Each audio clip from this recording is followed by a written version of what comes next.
bit strange.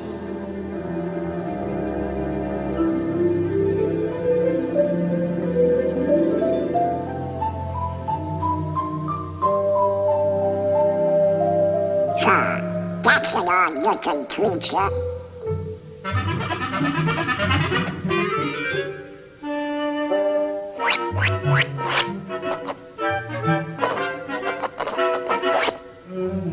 What kind of a crazy place is this?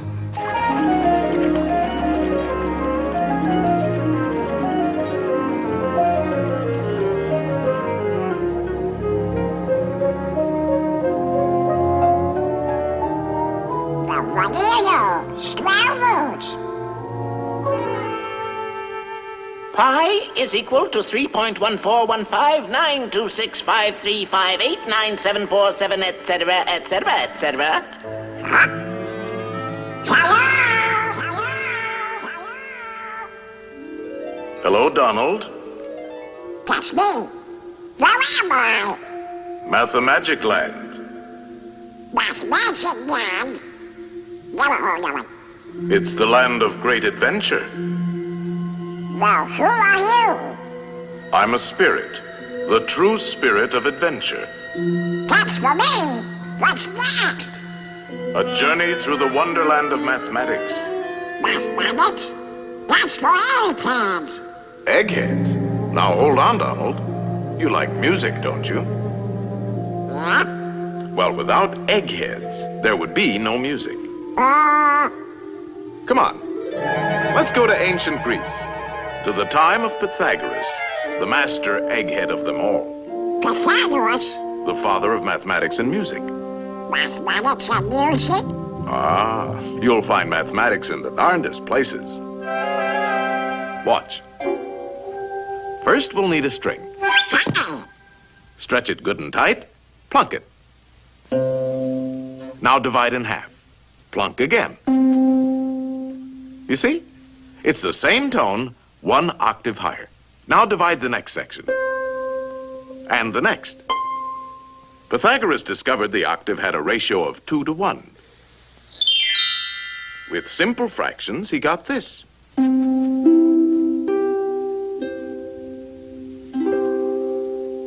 And from this harmony in numbers developed the musical scale of today.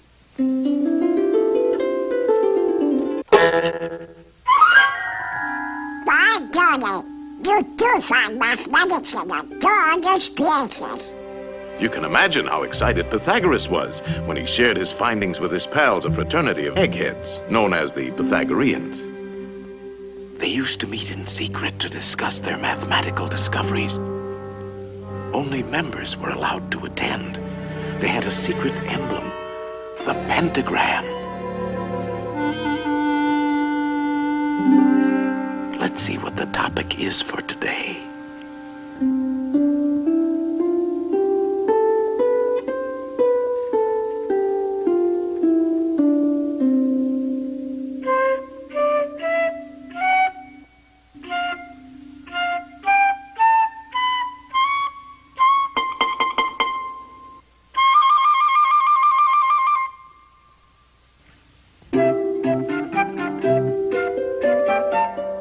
What's going on? It's a jam session. Give me something with a beat. Shh.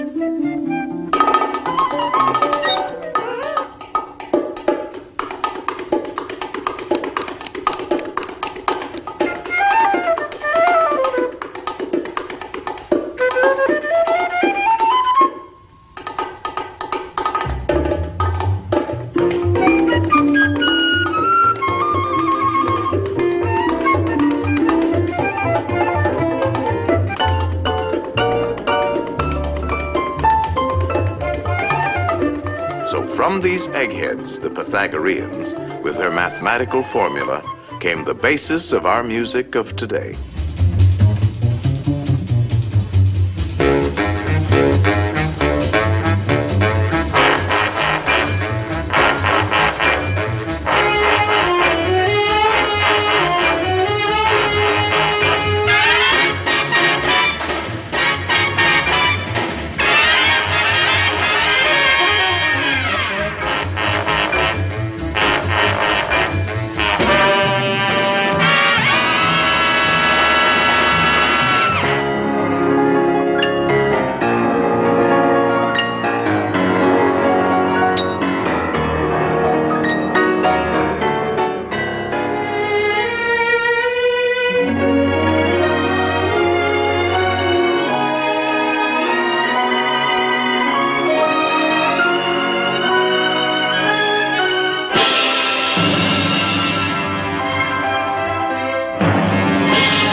out. Well, I'll be a frustrated kid. It was our old friend Pythagoras who discovered that the pentagram was full of mathmagic. The two shorter lines combined exactly equal the third. And this line shows the magic proportions of the famous golden section. The second and third lines exactly equal the fourth. Once again, we have the golden section. But this is only the beginning. Hidden within the pentagram is a secret for creating a golden rectangle, which the Greeks admired for its beautiful proportions and magic qualities. The star contains the golden rectangle many times over.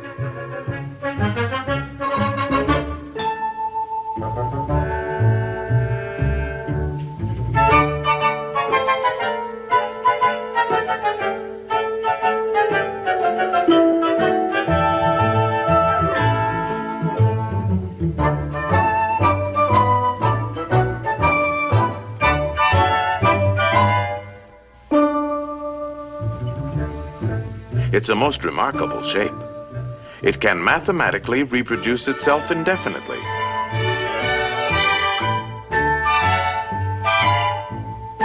All these rectangles have exactly the same proportions.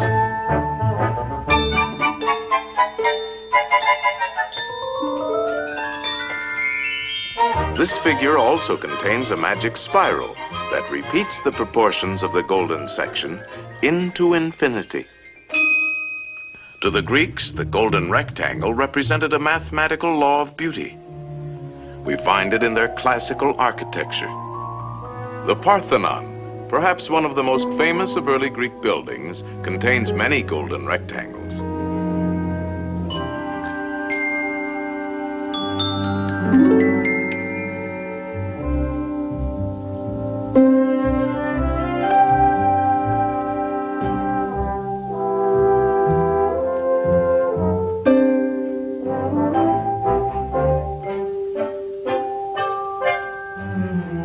These same golden proportions are also found in their sculpture.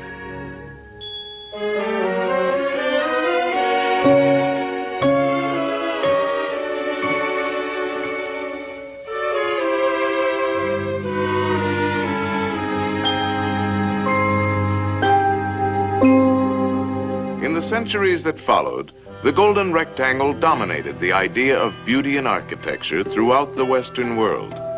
The Cathedral of Notre Dame is an outstanding example. The Renaissance painters knew this secret well.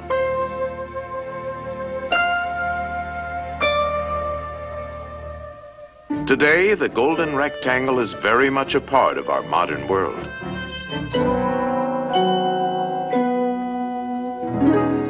Modern painters have rediscovered the magic of these proportions. Indeed, this ideal proportion is to be found in life itself. Boy, oh boy, oh boy. This is mathematics. I got mathematical figures like that. Donald. Let me try it. No. Ideal proportion. Not quite. No, I'm afraid not. Well, we can't all be mathematically perfect. Oh, yeah? Yeah, I knew I could do it. Now that you're all pent up in a pentagon, let's see how nature uses this same mathematical form, the petunia,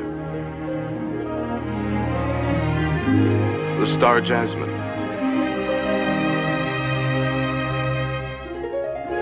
the starfish,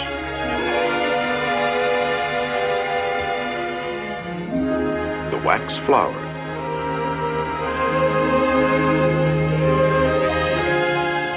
there are literally thousands of members in good standing in nature's Pythagorean Society of the Star.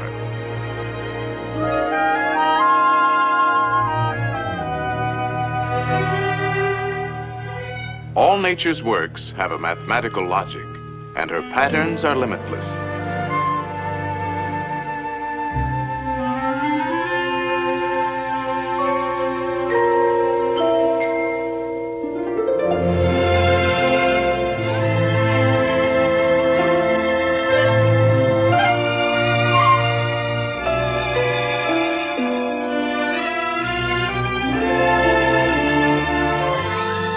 magic proportions of the golden section are often found in the spirals of nature's designs.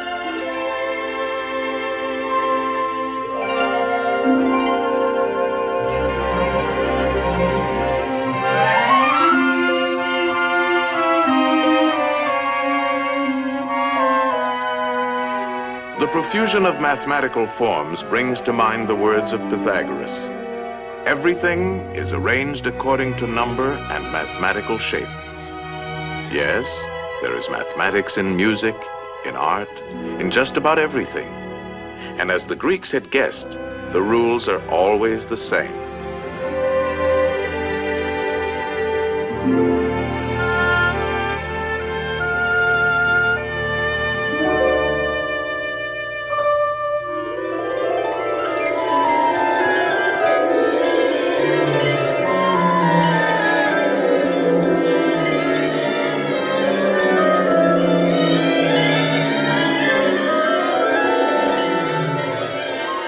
Well, Donald, did you enjoy your geometrical journey? Gee, Mr. Spirit, there's a lot more to mathematics than 2 times 2. That's right, Donald. And you can find mathematics in games, too. Games? Oh, boy.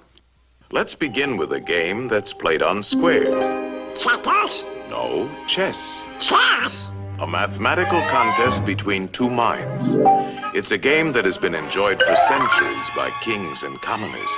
In fact, Lewis Carroll, a famous mathematician with a literary mind, used chess as a setting for his classic tale, Through the Looking Glass. Alice found herself face to face with a none too friendly group of chess pieces. Good heavens! What's this? Upon my soul, it appears to be a lost pawn. I'm no pawn. I'm Donald Duck. He says he's Donald Duck. Preposterous. Or it could be an Alice. Alice? No, no, no. It's a lost pawn. Lost pawn? Stop that pawn! Ow, Mr. Spirit! Ow, ow, ow!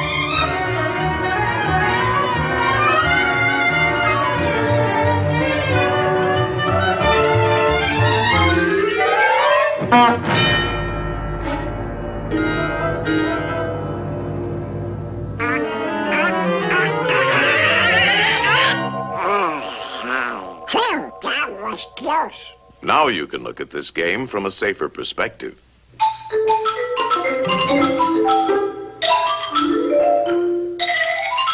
Chess is a game of calculated strategy, and since the board is geometrical, the moves are mathematical.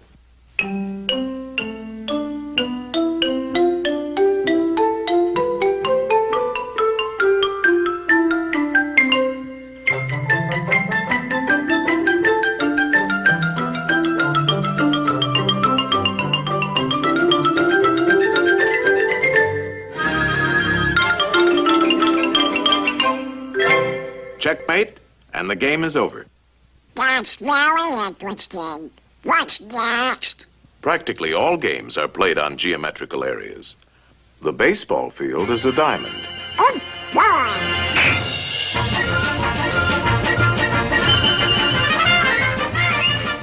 And without mathematics, we couldn't even keep score.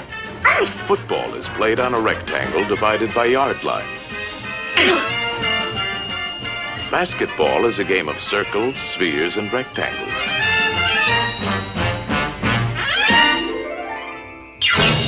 Even hopscotch has its multiple squares.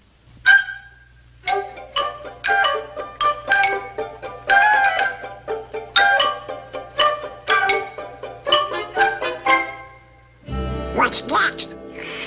Get any wins? No, a mathematical game played on a field of 2 perfect squares, using 3 perfect spheres, and a lot of diamonds. In other words, billiards. Oh, boy. That's for me. You know the game, don't you, Donald? Of course. The cue ball has to hit the other 2 balls. Like this.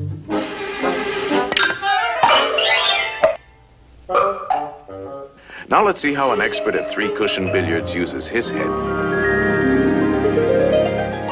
3-cushion? Yes, the cue ball not only has to hit both the other balls, but it must contact at least 3 cushions before it hits the final ball.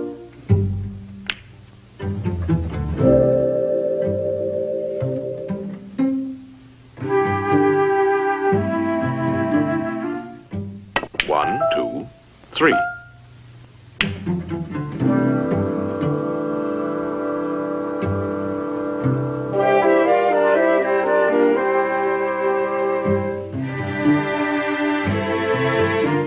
One, two, three.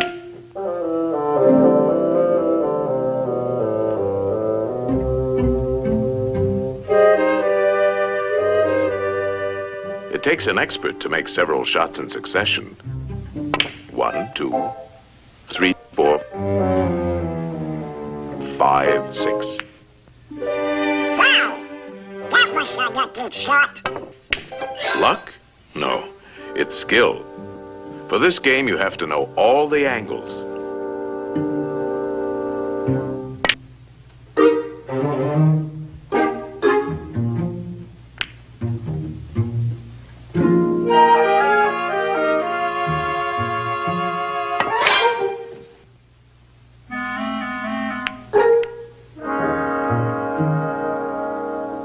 One, two, three, 4, 5, 6, 7.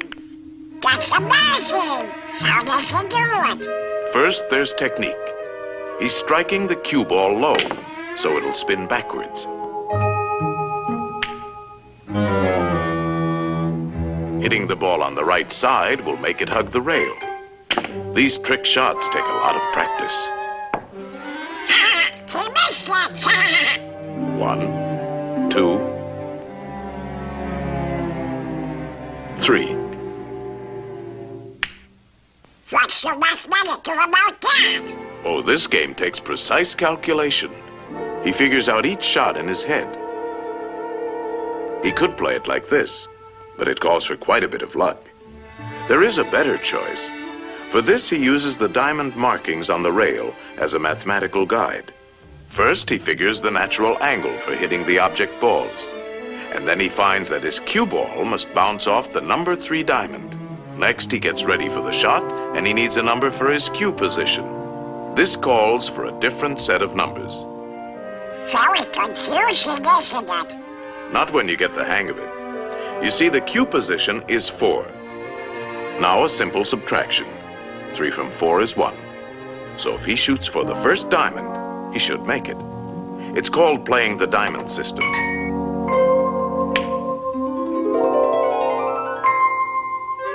Natural angle, 2. Cue position, 1.5, 2, 2.5, 3, 3.5. 2 from 3.5 is 1.5. So, shoot halfway between the first and second diamonds. There's nothing to it. Give me one. Let's see now. If I hit it here, it'll bounce there and go here. If I hit it here, 4.5 minus 3, 3.5 plus 4 added to 2, divided into 2. I guess I should shoot about here. No, Donald. There's no guesswork to mathematics. It's quite simple. Natural angle for the hit, 2.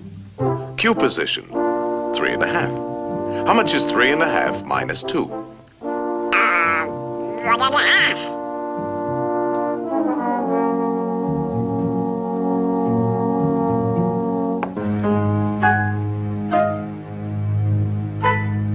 Hey, it works! Oh boy, it's a 6. If I hit it here, 3.5 plus 4, 2, 4.5 minus 3, divided by 9, You're making it tough for yourself, Donald.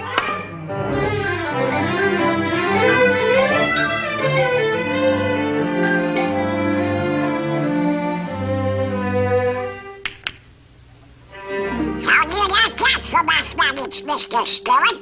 Wonderful, Donald. And now you're ready for the most exciting game of all. Oh boy! And the playing field for this game is in the mind. Uh-oh. Look at the condition of your mind.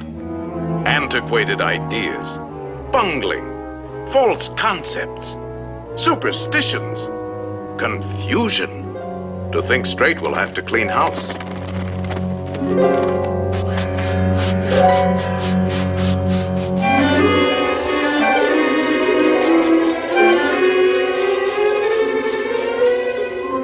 There, that's more like it. A nice clean sweep. This game is played with circles and triangles. Think of a perfect circle. A perfect circle. Perfect circle. Perfect. Ah, put a triangle inside and turn it. Now spin the circle. And what have you got? A ball. Yes, a sphere. The shape of things is first discovered in the mind. Slice off the top, and we have a magnifying glass. That's right. A lens is a section of a sphere. All optical instruments are created through mathematics. You see, there's a lot more to mathematics than just numbers and equations. Let's get back to our circle and triangle. Roll it, and we have a wheel.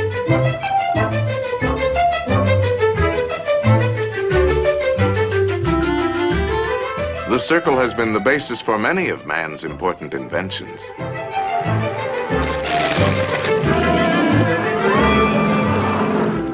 The mind can create the most amazing things. If we spin the triangle, we have a Cone. slice the cone. The cone is full of useful mathematical shapes. Slice it again. Slice it several times. The orbits of all planets and satellites can be found in the cone. No matter how you slice it, it's always mathematics. A slice like this gives us the reflector of a searchlight. A slice like this, the mirror of a giant telescope. A line on a cone, and we have a drill. And a spring.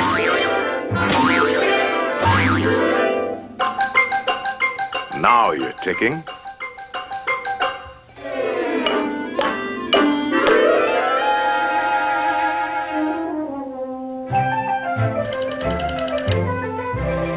Number, please.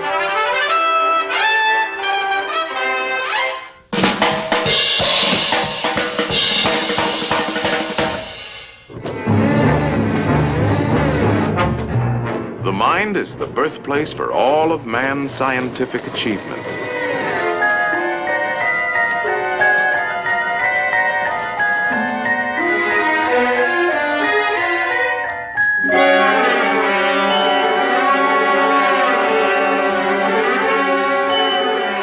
The mind knows no limits when used properly. Think of a pentagram, Donald. Now put another inside, a third, and a fourth. No pencil is sharp enough to draw as fine as you can think, and no paper large enough to hold your imagination. In fact, it is only in the mind that we can conceive infinity. Mathematical thinking has opened the doors to the exciting adventures of science. I'll be doggone. I've never seen so many doors before. Each discovery leads to many others, an endless chain. Hey! What's the matter with these doors? Hey! These doors won't open. They're locked. Of course they are locked. These are the doors of the future, and the key is Mathematics. right. Mathematics. The boundless treasures of science are locked behind those doors. In time, they will be opened by the curious and inquiring minds of future generations. In the words of Galileo, mathematics is the alphabet with which God has written the universe.